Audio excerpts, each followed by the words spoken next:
आज এই ভিডিওটার টপিক ডিএফসি প্লাস প্লাসে কীভাবে সি কোড রান করানো যায়। তো প্রথমে ডিএফসি প্লাস প্লাস অন করবে, তারপরে Ctrl+N প্রেস করলে আমাদের কোড লেখার জায়গাটা চলে আসবে।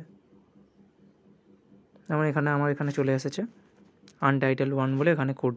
এখানে আমি একটা সিম্পল কোড ট্রাই করব, যেটা হচ্ছে হ্যালো ওয়ার্ল্ড প্রিন্ট করানোর জন্য, একদম বেসিক জিনিস, নর্মাল।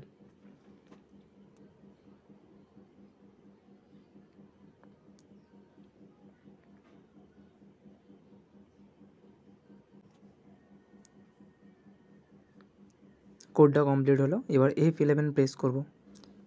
F11 কাজ কোডকে কম্পাইল এবং রান একসাথে করা। F11 প্রেস করলে এরকম ইন্টারফেস আসবে। এখানে আমাদের একটা কোডটার নাম দিতে হবে। এখানে আমি দিলাম hello.c। সেভ বা এন্টার যে কোনো সুইচ ক্লিক করতে পারো, তারপরে আমাদের সামনে আউটপুটটা প্রিন্ট হয়ে যাবে। তো এটাই ছিল আমাদের ভিডিওটার, দেখতে পাচ্ছ। এইভাবেই ডিএফসি প্লাস প্লাসে প্রোগ্রাম রান করায়।